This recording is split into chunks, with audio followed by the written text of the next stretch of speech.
Recording. Good morning, everyone. Are we on? All right. And welcome to the Humanists of Greater Portland. To be recorded. Okay. HGP believes strongly in freedom of speech. The views expressed by myself, our reader, today's speaker, HGP members, and our guests at today's meeting are not the official views of the Humanists of Greater Portland. Have we ever put out official views? But our reader today is Joyce Lackie. Yay for me. Most material you find for Mother's Day is pretty gushy, kind of Hallmark, so I wanted to go a little bit different direction. The title is Did I Try Hard Enough to Understand My Mother? By Anthea Rowan, a journalist specializing in dementia and brain health. My mother often asked me, am I on a ship? No, Mom, you're not, I assure her. You're high on dry land. More and more, though, her dementia created the illusion that she was on a ship, unmoored, her illness cleaving a distance between us. Research shows that people with dementia might substitute an unexpected word for the conventional or invent words and phrases. Among the most common metaphors were ones referencing journeys. I wonder how much longer I am to carry on traveling, one study participant puzzled. Language can be a reminder of how creative the brain is at finding on-the-fly solutions when the mental dictionary lets us down.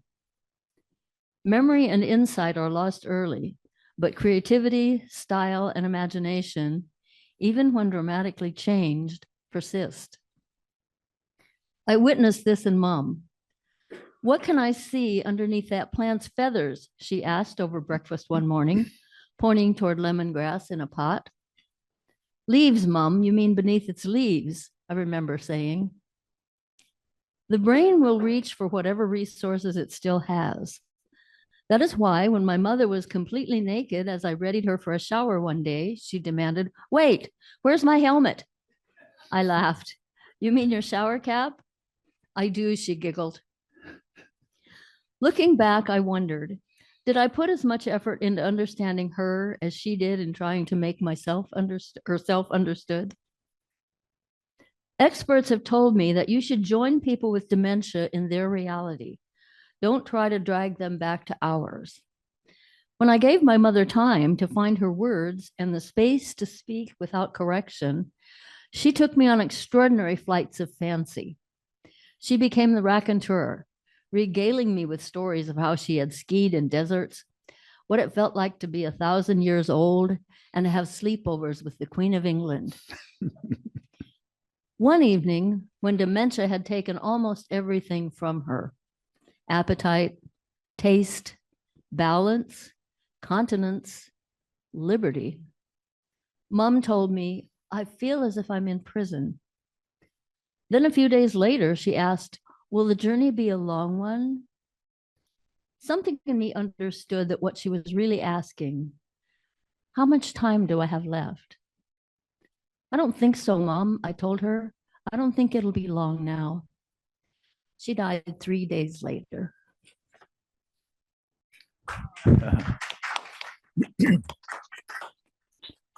Thank you, Joyce.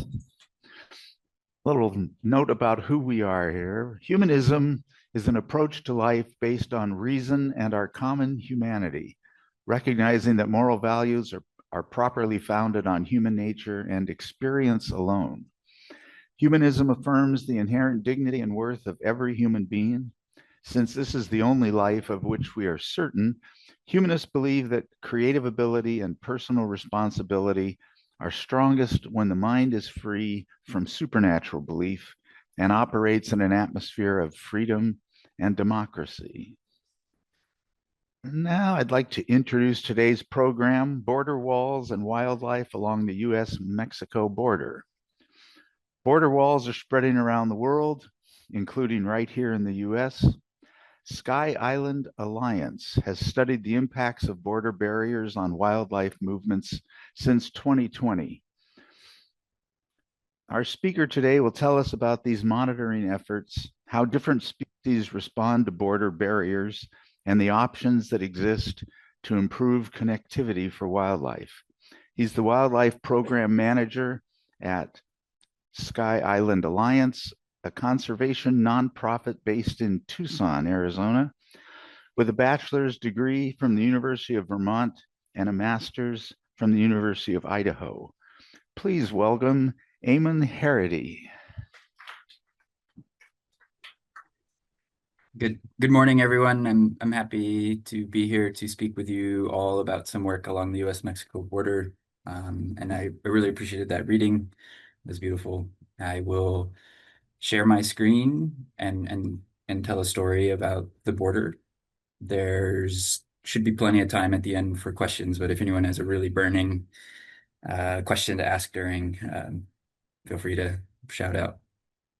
This is American black bear, and this is the U.S.-Mexico border wall in the background.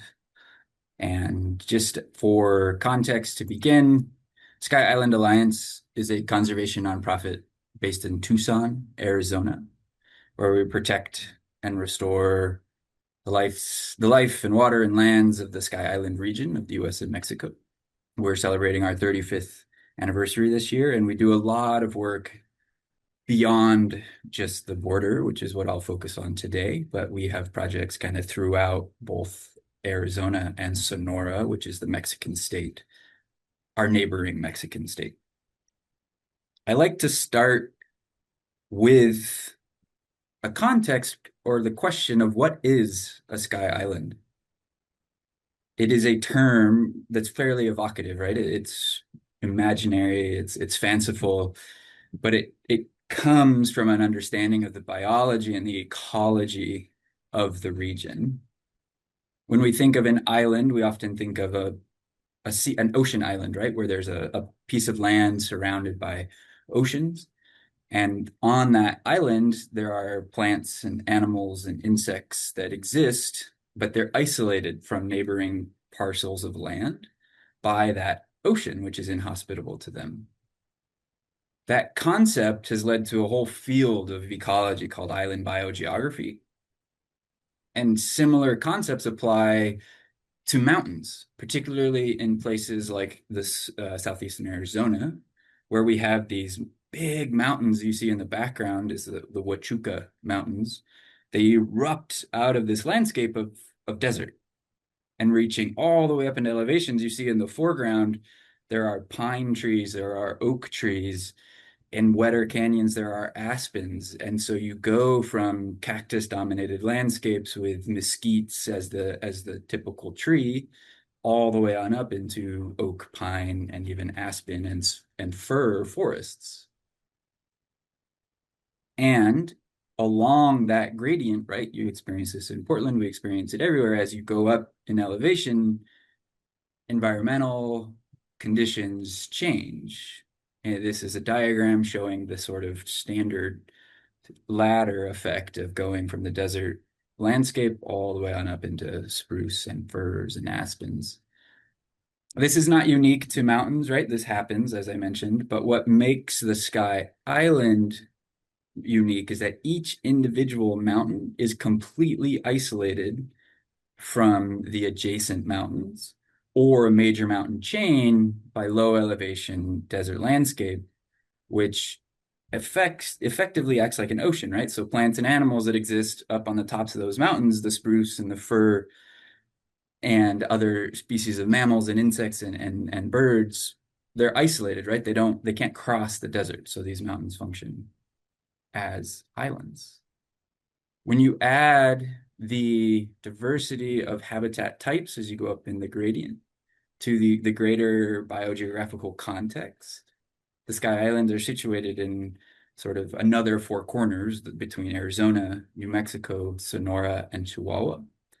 And they contain 55 mountain ranges. It's actually called an archipelago of mountains. And it brings in influences from the Sonoran Desert, the Sierra Madre Mountains, which is a major mountain chain that runs from northern Mexico all the way to Patagonia.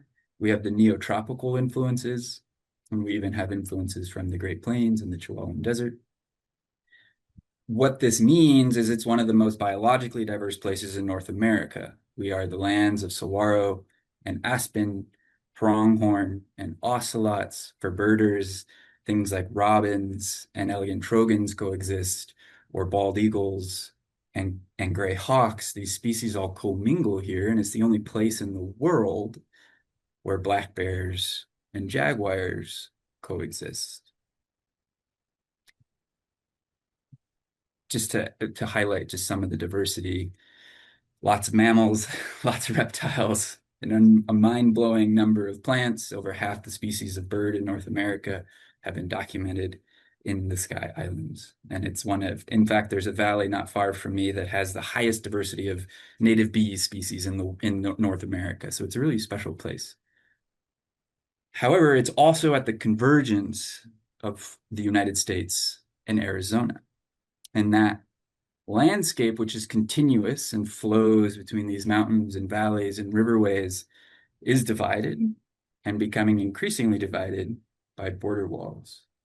This is a photo looking east looking east towards a national wildlife refuge, which abuts the border pretty close to New Mexico. But you can see a long, continuous and snaking border wall that lines the border with Mexico. Border walls are not a unique phenomenon to the United States. We just have a particular affinity for them, and we've been building a lot of them in the last 2 decades. This is a map of the current distribution of border walls along the US-Mexico border, primarily focused on California, Arizona, and New Mexico, where red is a wall like you see in the top right of this image, usually 30 feet tall now, and called a pedestrian wall, a border fence, lots of different names. In blue, this is rapidly disappearing, but it's called a vehicle barrier, and it was built out of reused railroad rails. In 2005 was kind of the early push for this. Designed to slow vehicles from driving freely across the border, but not really designed to stop people on foot.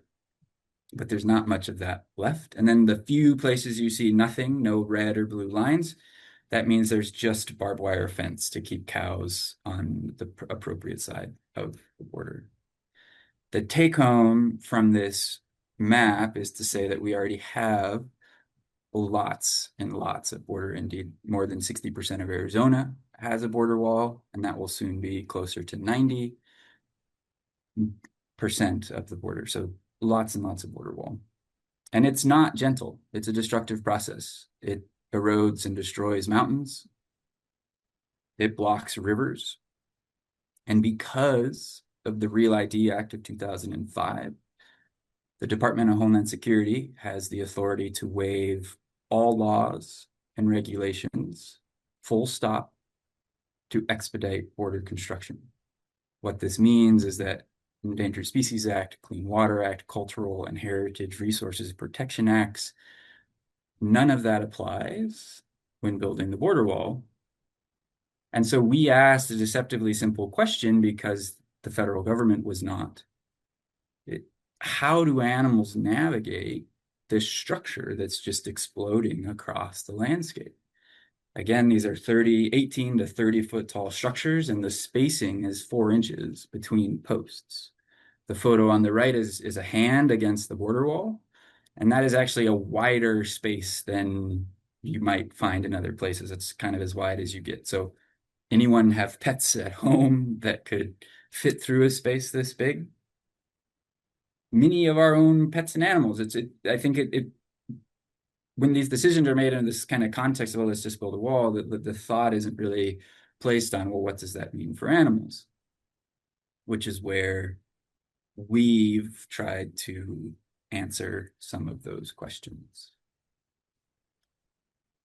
We rely on motion-activated cameras, or trail cameras. I'm sure some of you have had experiences with these. They're increasingly popular for recreationists. They're popular with hunters. In fact, that's some of the original innovation, and widely used for research. They operate on motion and heat. So an item or an object moving in front of the camera with a heat signature will trigger a photo or in our case with the border, a video, so that we can document, describe, and understand animal behaviors at the border wall. We've been doing this since 2020 and have well over 100 cameras across more than 140 miles of the US-Mexico border. Each of these black dots is representative of a camera. And then I have a blow up of what an average game camera looks like, but they come in all shapes and sizes. And for context, geographically, just to the right of that big camera icon, you can see Tucson, and then this line here in the San Simon Valley is the border with Arizona and New Mexico. And then south of this line is of course Sonora. Sorry, I'm often giving this talk in Tucson or places, so I forget to give the greater context of the map there. For today, I'll focus on the impacts to terrestrial species larger than. We have an animal called the ringtail. It's in the family of the raccoons, but it's about 2 pounds, and it's a small nocturnal mammal. It actually reaches fairly far north. But the reasoning here is that when we started this study, we thought, well, sure, rodents, squirrels, things like that will find their way through the wall, but perhaps the species at about the 2 pound line will be the first to be impacted by the wall. So not to say there aren't impacts across all taxonomic groups, but we're thinking of these particular species today. And they range from, like I said, a ringtail all the way on up to the American black bear. We have a collared peccary, which is kind of like a pig. We have 4 species of skunk. We have coyotes, mountain lions. This is a mystery animal. I think it looks like a soot sprite from the Studio Ghibli universe, but it is a North American porcupine. A white-nosed coati, another relative of raccoons, bobcats, a couple species of jackrabbits, badgers, gray foxes, 2 species of deer, and of course, a wild turkey. And like I mentioned, we're focusing on terrestrial animals, and you might say, wait, turkeys have wings. They're a bird. But if anyone's watched a wild turkey, they're not expert flyers. They have a really hard time gaining elevation quickly. And so a 30-foot wall is actually a fairly significant barrier to a turkey. So we included them in these analyses. We'll start as a baseline, the vehicle barriers. Again, this is a fairly variable structure with recycled railroad rails and a barbed wire fence. Not much of this left, but it was sort of the minimum infrastructure an animal might encounter along our study area. And it's shown in blue on the map on the lower right. Not surprisingly, we see relatively free movements by animals. In this video, we see 3 mountain lions moving south from Arizona into Sonora. They've already ducked under the vehicle barrier in this particular video, and they're just moving under the barbed wire fence, which is the true boundary between the US and Mexico. And it's unique to see multiple full-size mountain lions together. And what this means is that this is an adult female with 2 very old kittens. I wouldn't call them kittens anymore, older juveniles. And she's moving her family around and throughout the borderlands. In all, from our study species, the 20 of them, more in all of these species, we saw crossing rates of more than 50% when they encountered a vehicle barrier. And what this means is if we had 10 videos of a white-tailed deer approaching this fence structure, and in 5 of them, the deer got through, that would be a crossing rate of 50%. It's a fairly simple metric, but I think it serves as a nice uniform comparison across these structures.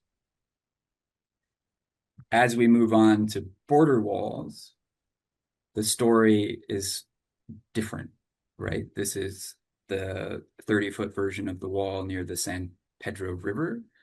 And this is me checking a camera just for scale comparisons. These are really big structures.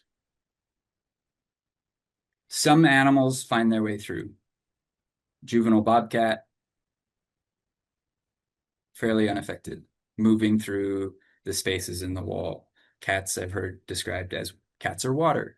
So if they can get their head through a gap, they're probably able to get their bodies through. And so some species are finding their way through these 4-inch spaces, but other animals like large cats are not.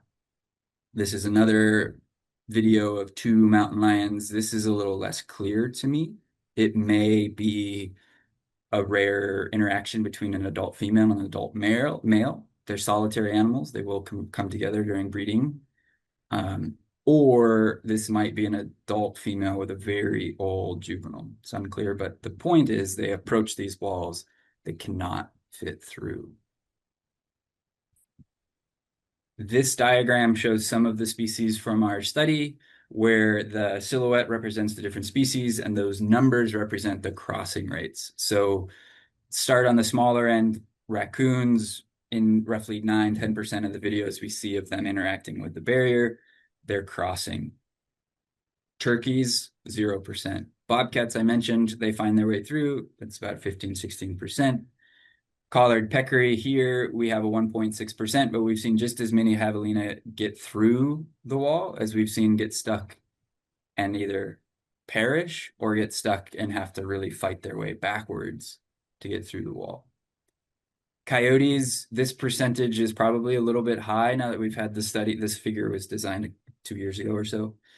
We've seen mostly teenage, younger coyotes are the ones fitting through the wall, and full-sized adults are fairly restricted. In fact, we've seen full-size adults get temporarily stuck trying to get through the wall and really have to fight and pull their way out. The other important take-home from this figure is that all of the larger species, deer, mountain lion, and bear, are completely stopped, have no options for getting through the border wall. But I like to ask the question, this doesn't have to be actually interactive, you can just think of it on your own. Do you think it's possible that we built up at this point 700 and counting miles of border wall across the US-Mexico border without any consideration for animals? Or in other words, do you think the federal government decided to put in any wildlife crossing structures? We can just ponder on that for a second. And for those of you who thought, yes, you're correct. These are the wildlife crossing structures. The next question is, can you actually see the structure in this image? These are what the federal government considers a wildlife crossing structure. They are the size of a piece of binder paper. So they're 8 inches wide, 8.5 by 11 to 11.5 inches tall. And they are what the government is willing to add for wildlife. And in this photo of this black bear, you can see just how inadequate they are for some species. In fact, when we initiated the study, we were pretty dismissive of these openings, and we were trying to be uniform and unbiased in our camera placement, but we didn't put a lot of cameras on wildlife openings because we thought there's no possible way animals are using these. But we were wrong. They are actually very useful for some species. On the left, we have a gray fox walking through. Lower right, the coyote. Upper right is a family of javelina or collared peccary, this pig-like species of the southwest. We call it 5 o'clock traffic jams, where in the evenings or early mornings, as these animals are moving to and from foraging and resting sites, there's pileups of these family groups, which can range from 5 to 30 animals. They have to cross one at a time, and they squabble, and one gets across and then tries to come back. And so it's this whole event, but these openings are allowing some of these animals to get through the border wall. And most surprising to us was this video.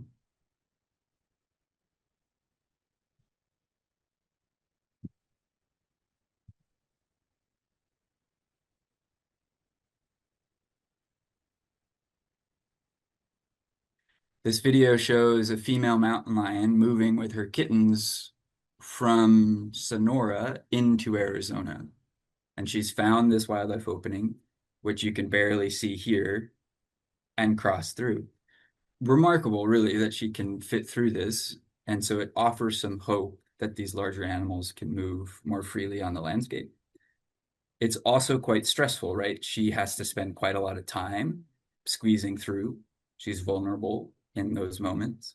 She's at her physical limits. She can't get too much. She won't. She's a full-size adult, but like there is variation in animals in wild populations. And so bigger individuals might have a harder time getting through, but it was a surprising result. And if we look numerically again at the sort of effect of these wildlife openings by comparing the crossing rates we see at border walls with no openings. That's this figure here. We've seen it before, but I want you to pay attention particularly to these kind of medium-sized species here in the middle, what the change looks like when we install wildlife openings. Raccoons don't really change. They're crossing kind of equally between openings and the regular wall. But where we do see huge increases are javelina, bobcats, coyotes, and of course, mountain lions. What this means is that as these animals encounter the wall, if there is an opening, they're seeking them out and they're actually able to move through them. Whereas without the openings, their options are very, very limited. And importantly, Department of Homeland Security frequently pushes back when we request more of these openings by saying that they are a security risk. We have been watching these openings for more than 8,000 camera days, where a camera day is just a camera times the days. So if you have 5 cameras for 10 days, it's 50 camera days. So the point here is that we've been watching these for quite some time with lots of cameras, because once we started noticing that animals use them, we obviously put a lot more cameras on the openings, and we have never seen humans attempt to use them. We have subsequently learned that they are not big enough for male mountain lions. This is a large male. We have a growing number of videos of male mountain lions attempting and failing to get through these openings. So not only is the border wall filtering species on the landscape, it's filtering individuals and different sexes, which will have some pretty significant impacts to the ecology of the borderlands. So given that these wildlife openings work and that we've never seen people use them, we might expect, or we would hope, that they were fairly frequent on the landscape, but they are not. Across 109 miles of border wall, that's not distance of border, that's 109 miles of actual wall, there are about 40 of them. And you'll notice on this map, they are fairly clustered, right? There's a cluster of, I think there's about 9 wildlife openings out here on the western edge of our study area, another 6 here near the city of Nogales, 5 in such a close cluster that they show up as one dot here on the San Pedro River, and then another 27 or 8 out here to the eastern edge of our study area. So there are large gaps, large stretches of border wall. In fact, this is about 50 miles between this opening and the first opening near Agua Prieta, where an animal like a mountain lion, female mountain lion, would have no options for getting through the wall if she encountered the border in that area. Ideally, we'll see more of these installed, and we've had conversations, not just us, but with DHS and CBP, Customs and Border Protection, as they're ramping up border wall construction, to have these placed more consistently and universally across the landscape. Data showing no human use has been helpful. They remain very, very scared of these openings, which is surprising. And they think that they are a smuggling risk, if not a direct risk of human use. So we're working on it. It's not as hopeful as we hoped, but the ones that work, the ones that are here do work. What we're trying to figure out now is why some of them are more busy than others, so that as we have the opportunities to get more installed, we can really focus in on what placement and location makes the most sense for animals. They're not the only options. It's getting animals through the border wall is not impossible by any means. Our work has found that as you increase the average spacing between the posts, animals cross much more freely. This graph shows crossing rates on the vertical axis and the width between those posts on the horizontal axis. And as you reach the 5.5-inch mark, species like javelina, which is shown in this graph here, or they're collared peccary, or coyotes or bobcats, their crossing rates increase dramatically. They're finding these locations and they're getting through. Right now, our samples are limited to accidental gaps, right? There's hundreds of miles of border wall. There's obviously some places where a rock got in the way and the fence was a little bit wider than normal. But what we found is that this would make a significant difference for animals. Crossing rates above 50 to 60 to 70% for some of these cases. And it would save millions of dollars in construction costs to reduce or to increase the spacing between posts. As we've approached DHS on multiple levels, both at the local level and at the DC level, what do you think their response has been? A very resounding no. They claim that their tactical team reviewed our suggestions and said it's impossible, but that's all they say.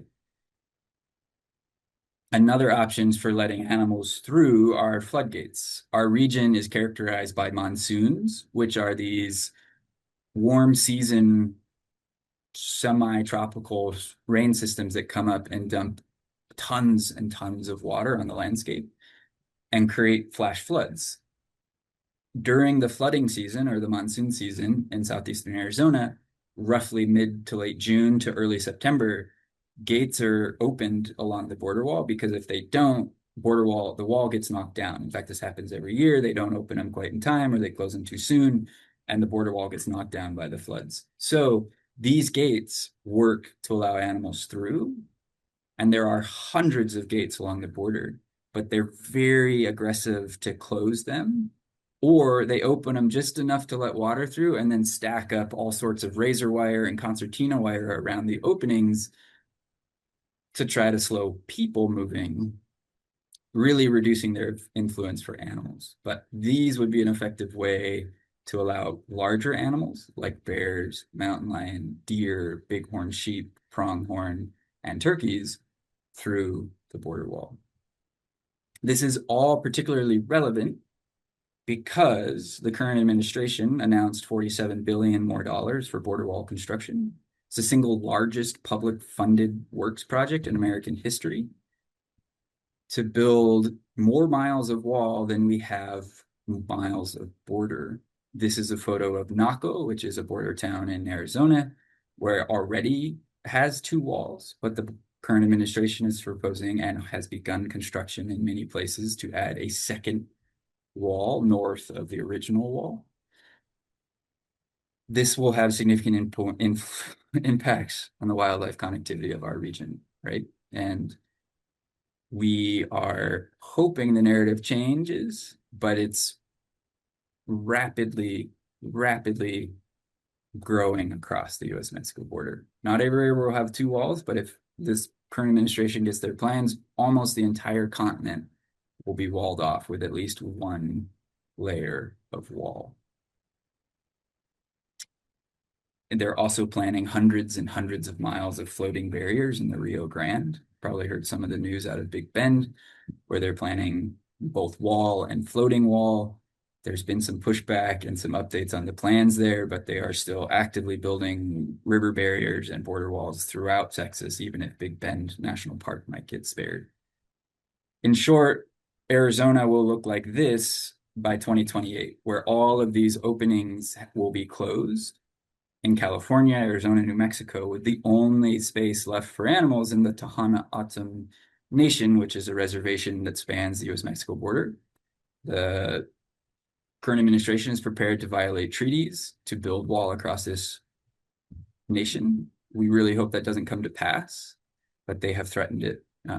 So the future of the border is pretty bleak at the moment. There are options to make it less bleak, and we're hoping that those come to fruition. But this is the current plan and status of the border. And I want to bring up a couple points, right? They often use human movement as justification. And I just, for comparison, this is the San Rafael Valley, one of the most beautiful and intact grasslands of, I would argue, the United States. It's where they filmed the movie Oklahoma, and it's right against the border. And this is where they are actively building wall as we speak. We have had cameras in the valley and in the surrounding mountains since 2020, and across all of those cameras, we see a lot more deer than people. This to illustrate. 44 times more deer than people on our cameras. Across the 60 or so cameras we have in this valley, including the mountains, we see on average 5 people a month. That's across 60 cameras. And half of those people are Border Patrol.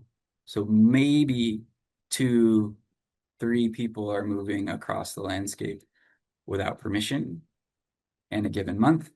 And yet we're spending $10 million a mile to build a wall across this valley. Another impact that doesn't get as much news is that the border wall is very thirsty. Up to 700,000 gallons a day are used for construction. For Arizona, that could provide enough water for up to 9,000 people a day, but they're using it to build border wall. Options exist beyond borders. They don't talk about this much, but they already have a virtual wall in place, which is a system of surveillance towers and remote sensing technologies. 532 of these towers exist, and they can read license plates. They can see almost 95% of the US-Mexico border is under surveillance. So I asked the question, how are we as a nation that just sent 4 people around the moon relying on a technology that predates the agricultural revolution to control or to operate securely at the border? We have the surveillance technology, and it was long stated as all that was needed until contracts got as wealthy as they did. But in any case, I'll wrap with some of the potential influences that we imagine the border wall may have. In the borderlands, there are healthy black bear populations in Arizona and New Mexico. Black bears are federally endangered in Mexico, and populations in northern Sonora are supported by bears crossing the border from the United States and breeding and just seeking new landscapes. And so there's ample evidence from telemetry, collaring data that show, and genetics that show these animals move back and forth across the border. As we wall off these corridors, black bears will no longer be able to reach into Sonora, and those populations may become more vulnerable to disease, fire, hunting pressures, just as population sizes decrease. This is one implication of the border wall, that it may drive local population declines and even extinctions in some local places. Similar conditions exist for the Sonoran pronghorn and the peninsular bighorn sheep. These are desert animals, threatened or endangered populations that exist binationally, with border walls very strongly influencing and impacting their cross-border movements. I mentioned at the top that we are a land of jaguars and black bears. Arizona had jaguars breeding until the early 1900s. They were hunted to extirpation or extinction in Arizona. But over the last couple of decades, they've been returning. Every year, we have a visitor from Sonora, where these jaguars come up from breeding populations in Sonora and cross into the United States. We currently have 2 known jaguars. One is named Oshad Nukudam, which means jaguar protector in the Tohono O'odham indigenous language. The other doesn't have a formal name, but he's kind of unofficially known as Cinco, and he's been here for the past year or so. But both of these are male jaguars. They're returning to Arizona, which is a phenomenal conservation success that these animals persisted in Arizona. Conservation efforts in Sonora are successful enough that the breeding populations are expanding and the animals are starting to return. Unfortunately, it's a story of hope that's ending much too soon, as they are currently walling off the last critical jaguar habitats in Arizona, which form the corridors through which these animals move. So future generations of Arizonans will not have jaguars if this border wall is complete. We published a paper in Frontiers in Ecology and Evolution in 2024. It's open access if you wanted to read more about the technical stats and configuration of our study, or if you want to read more on the numbers we observed and the specific decreases and changes in crossing rates, you're welcome to look that up. And I want to have ample time for questions, so I'm going to close with a slight message of hope. The border wall is meant to divide. It is meant to separate.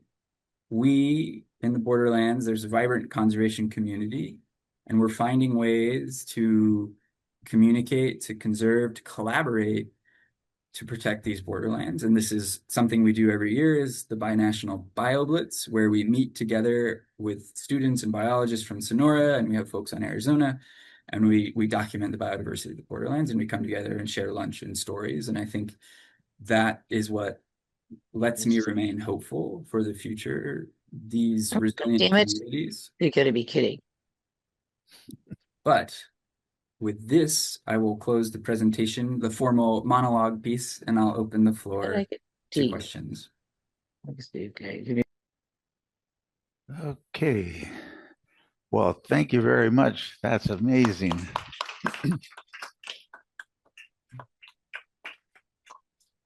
And most of us here know our procedure for questions. The people on Zoom can type their name into the chat and I will call on them, or they can type a question and I'll read it. And the people here, just raise your hand if you have a question, and Jeff will go around and give you a number, and I will try to remember what number I'm on. Last time I emceed, I couldn't count beyond 7 for some reason. We got 2. So let's open it up. We have nobody on Zoom. Number 1. Hi there. This is a great talk. Really great talk.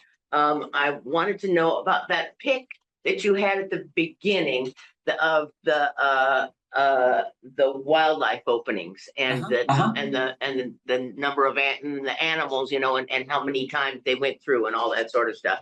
I noticed that some mid-sized animals didn't go up much compared to no wildlife openings. And I wondered why that was. And I think there was raccoons and other things that were just like they didn't move much between the two, and yet they were mid-sized, so they could go through it. Why? Great question. So with some of those mid-sized animals, and that graphic didn't include things like the jackrabbits or the skunks, we found that they cross kind of uniformly between either the 4-inch gaps or the small wildlife opening. In other words, they're not limited by the 4-inch spacing. So they're interacting with the barriers a lot. They're moving along the bases of the wall, but they're not choosing to cross all that frequently. When they are crossing, they're crossing equally through the regular spacing or the wildlife opening. There is an interesting pattern with particularly the jackrabbits. When an animal approaches the wall and there's a wildlife opening, right, they have the choice between moving through that 8-inch hole or moving through the adjacent slats. Jackrabbits like exclusively choose the adjacent slats, and not entirely sure why that is. It could just be that they don't need the opening. We've seen maybe 2 or 3 use the opening at this point. But what one potential idea is that the openings smell like coyotes and mountain lions and bobcats, and they just don't want to use them because they smell like predators. But that's a really good question. When we compare the crossing rates of these animals to what we see at the vehicle barrier, that more or less barbed wire fence, those animals are much more north-south. They're not lingering as much at the base of the wall like we see with the foxes and the cottontails and things that are moving along the base of the wall. And that may be that they are perceiving the wall as more of a barrier than it is, that even though they're physically able to get through, they still perceive it as a barrier. Or it could just be that They're just moving, they're using the base of the wall as a movement corridor. But that's a really insightful question. Thank you. Okay, we have a question online. What is the purpose of two walls side by side? Great question. What is the purpose of a second wall? I would argue not much. The border wall stat, or Border Patrol will tell you it buys them 10 minutes, the border wall. That's how long on average it takes people to get up and over or through the wall. And building the second wall is meant as extra security because one wall is insufficient. And I think that speaks to a larger problem of the one wall being not really functional. It's great at stopping animals and not really that great at stopping people. So they're building two walls across 40, currently there's 43 or 4 miles of double wall project in Arizona. And they've just started, in fact, they just blasted through, we had similar, like petroglyphs that are similar to Nazca lines, these big 300-foot drawings in the desert that are more than 1,000 years old. And they just drove the double wall through one of those petroglyphs. So it's significant cultural losses are occurring to really the second wall is meant to add security, but I don't know how effective it'll be at stopping people, but it's certainly going to stop animals. It probably adds money into contractors' pockets. Yeah, I didn't want to say that outright, but one of the laws that is waived, right, is normally federal contracts are open, transparent, and bid based. So you have to submit a bid, and government has to select the cheapest bid. Or they need a lot of justification. But with the border wall, they waive procurement laws which dictate contracts. So they can cherry pick who they give contracts to, and there is a correlation between donations and contracts. So the current contracts are held by companies out of South Dakota. One contract just went to an Arizona company, but these are very lucrative contracts, millions or billions of dollars per contract. I'm shocked. Question number 2. Yes, it appears to me that this whole thing is upside down, that the only species that needs to be controlled is humans, and that we should fence off half the earth and let the animals have it and have the people confined to a limited area. Have you thought about that, or do you see anything about the way the animals react to walls that might indicate that people wouldn't like this when it comes to us? And I think it will.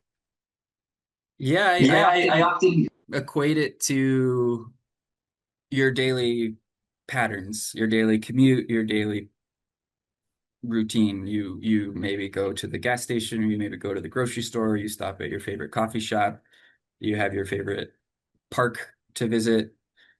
And then imagine we've all lived these situations where construction just rips up the streets we use, and we have to make this big roundabout way to get to where we want to go. And it adds time, it adds cost, it adds annoyance, it adds stress. Like that's what we see with these animals. We've had many really poignant moments where, for example, we had a young but nearly full-size male mountain lion spend 15 hours pacing, trying to get through the wall. That's time and energy and stress. I can't imagine how stressful that was for that animal trying to get through the wall. So that's just this physical cost on the animal. And I think the border wall has impacts that sort of, you can imagine them at 3 scales. Immediate, that individual mountain lion lost a lot of energy and a lot of resources trying to get through the wall. Over time, that means that individual may be less successful at breeding because he has less energy and less strength to dedicate towards breeding. It reduces his fitness, to use biological terms. Over time, that means that entire population is going to have more stressed and individuals with lower fitness, so lower breeding success, lower populations. When you extrapolate that out across generations, you're starting to alter the genetic trajectory of the continent with this border wall. And I kind of flippantly joke that, yeah, like maybe we should just be walling off keeping humans in the cities and leaving all the rest of the land for animals. But I think one of the reasons this border wall is so politically charged and so successful in its marketing is that it's very abstracted for folks who aren't seeing it on the ground. Yeah, it's just a fence, it's just a wall. The border's a no man's land. It's full of trash, and it's just, there's no need not to build a wall. But when you're on the ground and you see this 30-foot structure in an otherwise beautifully remote and quiet area where you never see people never cross, it really brings home how out of touch the border wall is. Okay, question number 3. My question is, as activists, are there things we can do that would not be just spinning our wheels?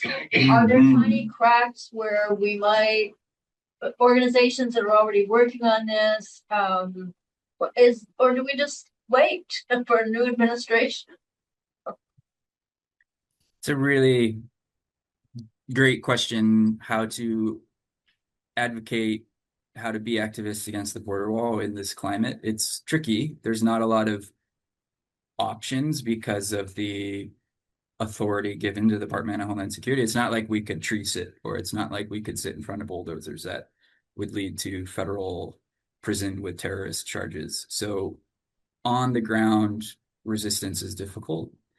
I think where you can be effective is talking with local legislatures. Like, I think we need a political shift, and this is starting, just barely starting to happen in Texas, where folks are really pushing back bipartisanly, like across the spectrum, against the cost and the impacts of border wall. And they actually change their plans to say, okay, we're just going to use surveillance technologies in Big Bend, because there was a large political outcry from Republican legislatures. And I think what may need to happen is folks in DC, not just from Arizona, but from other states, need to start speaking up against the cost, right? This border wall is $47 billion just for this construction project.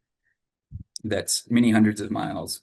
But I'll use the San Rafael Valley as a more tangible example. That's $300 million to build 27 miles of wall. It's roughly 11 million per mile, which is cheap for the wall stats. And that is the cost to build. What they don't talk about is the cost to maintain.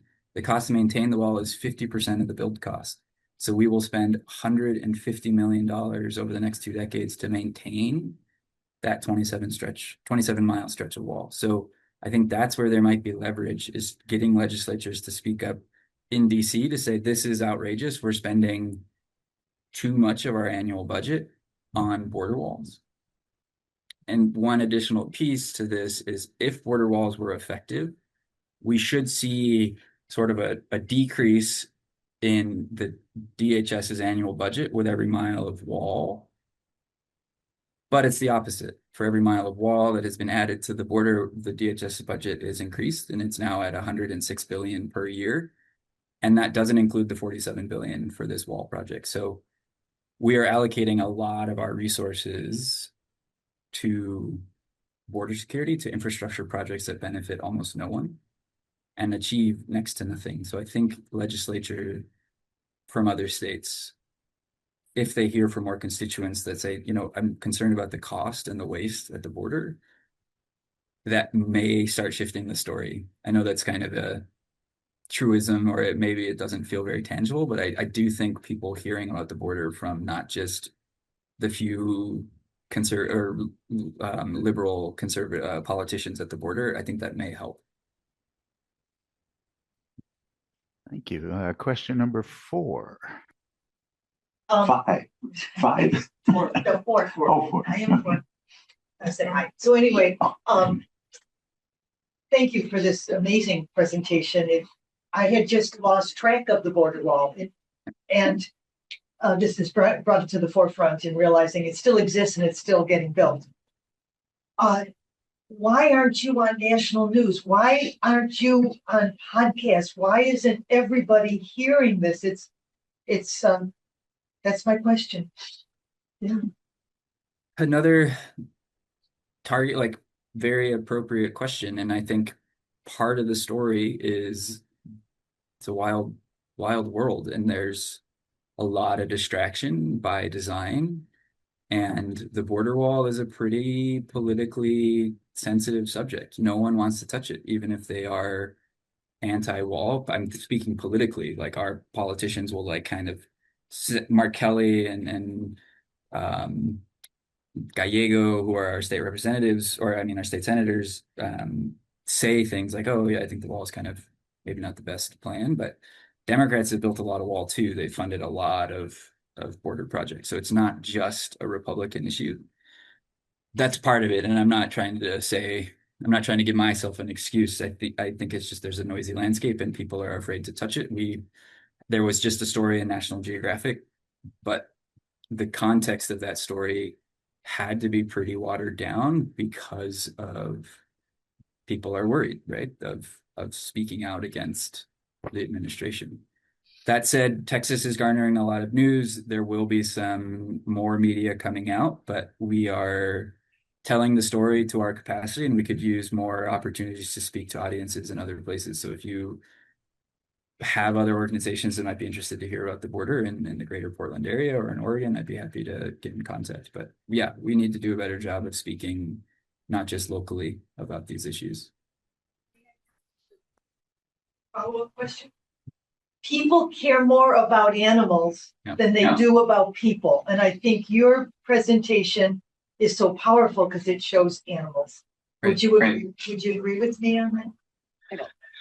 We've found that to be very true, that animals are cross-cutting and they get through a political situation, and people care about animals. And I think it has been effective in telling the story of the border. Is like, you can see the stress in that animal. The bear spent 3 hours trying to get through. The mountain lion spent 15. Another mountain lion spent 9. We have a lot of powerful stories, and it's out there. And I think it is the tool we may have to eventually change the narrative around the borderlands from being a place that's scary and dangerous and needs to be divided to a place that is the confluence of cultures and ecologies that should be celebrated, and connectivity should be protected. And that's the game, is working and keeping that longer vision in mind. But again, yeah, the story needs to be told to a broader audience. Number 5. Hi, I've been very curious. I love your presentation and I love the work you're doing. My question is, do you have any support from the other side of the border? Great question about the collaborations across the border. And yes, we do.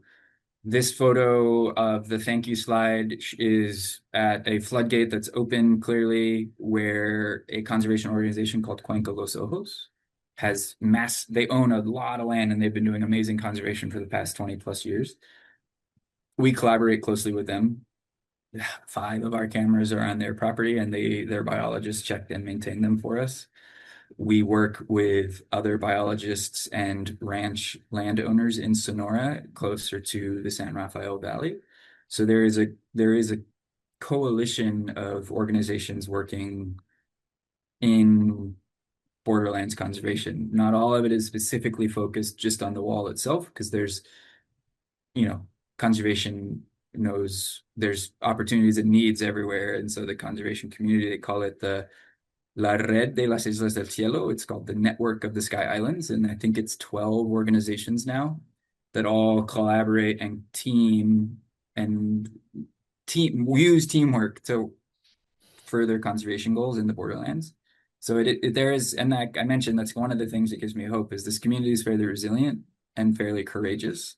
And I think there's good people working on this issue. Any other questions?